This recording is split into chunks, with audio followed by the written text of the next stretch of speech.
All right, so let's start our first example using our central limit theorem. So we're going to use the kind of that list of steps that we saw on the previous page, where we're going to check our conditions, we're going to find our normal distribution, and then find our probability. Before we do that, we're just going to kind of organize our information here.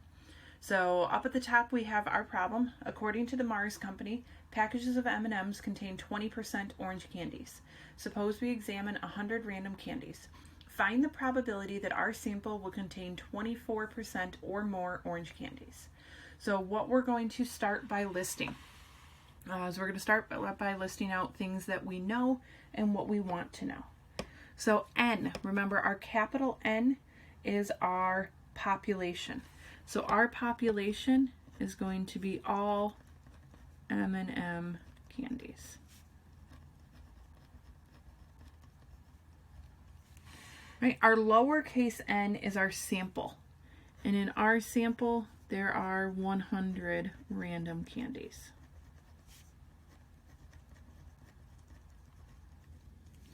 P is our population proportion. So this is 20%, which we are going to write as a decimal, 0.20. So this lowercase p here, again, this is our population, this is our sample size, this here is our population proportion.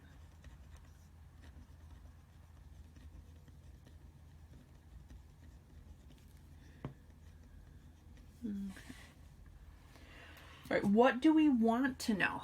Well, we are told to find our probability that our sample will contain 24% or more orange candies. So the reason I'm kind of marking this p, so this lowercase p all by itself is our population proportion. A capital P stands for a probability, right? So what we're looking for here is we are looking for a probability.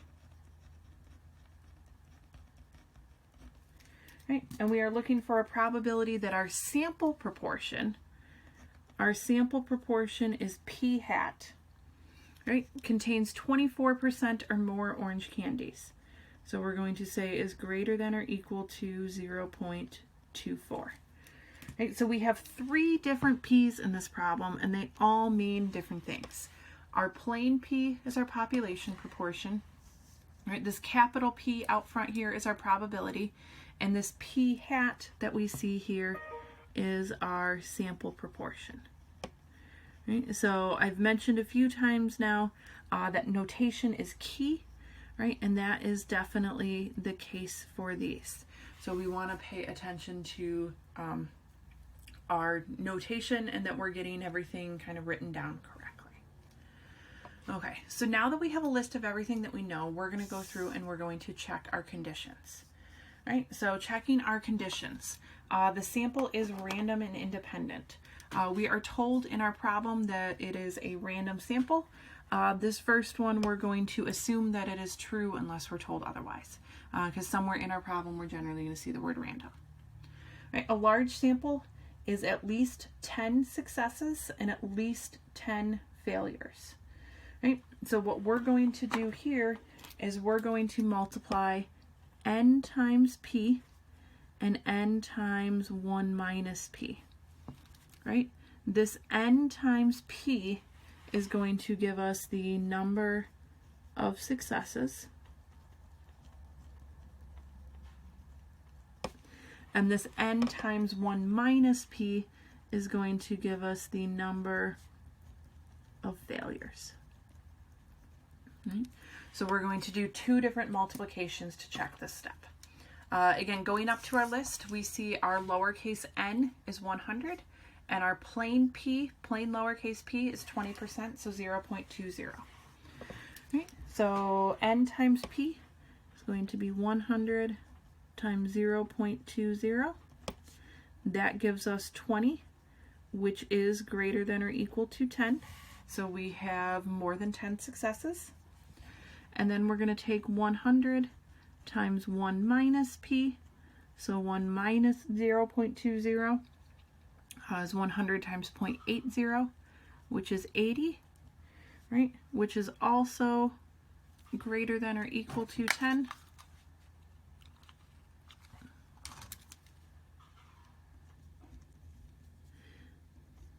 So we have at least 10 failures as well. So there is our condition 2. So condition 2, we're always doing a multiplication of those things. All right, condition 3 is that we have a large enough population. So our population is capital N. Capital N is all M&M candies.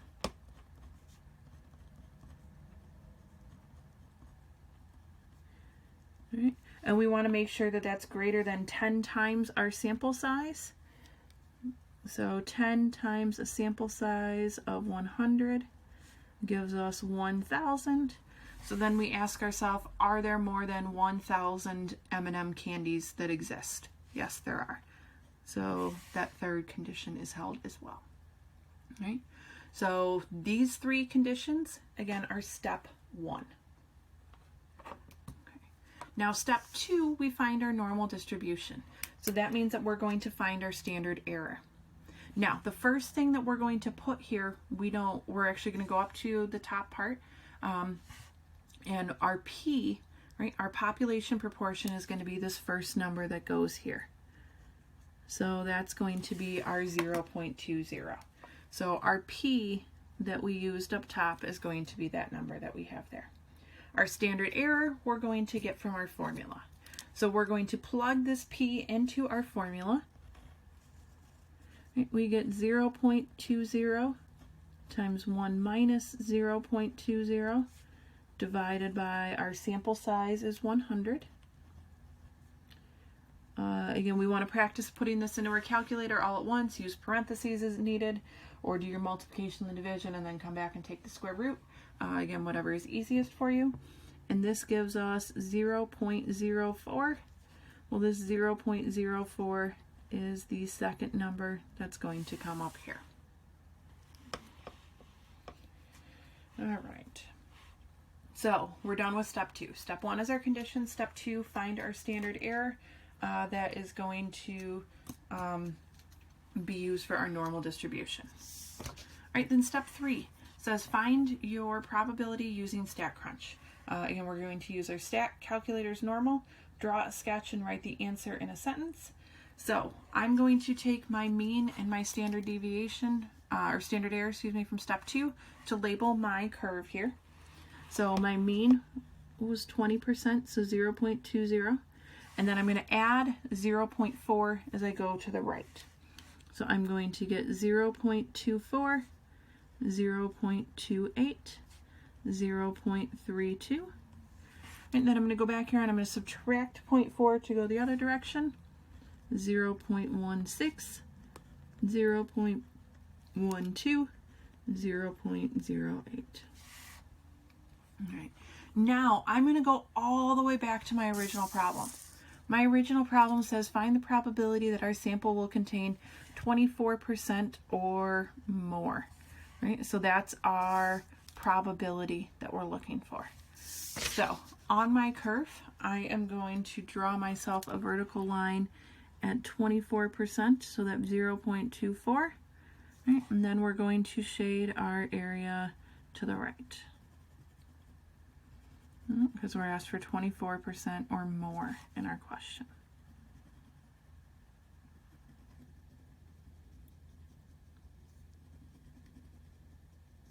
Okay, so just like we did in section 6.2, we're going to shade in our curve as needed. All right, now we're going to go to StatCrunch. And in StatCrunch, what we're going to do, and I'm just going to kind of show what we're going to enter in StatCrunch up here. So we're going to enter that our mean is 0.20. Our standard deviation is our standard error, which is 0.04. Right? And then we're going to find our probability that p hat is greater than or equal to 0.24, because that's what we are asked. Right? And then we're going to hit the compute button, and it's going to spit out our answer right there. So this is kind of what we are entering in StatCrunch here to find step 3, where we're finding our probability. Right, so we put in our mean of 20%. Again, our mean of 20% is that value here. Our standard deviation, 4%, right, is that value that we see right there. And then we select the greater than or equal to, we type in 0.24, we select compute, and we get 0.159. So we are going to say the probability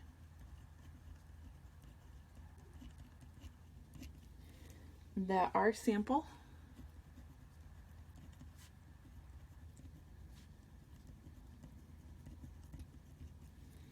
will have 24% or more orange candies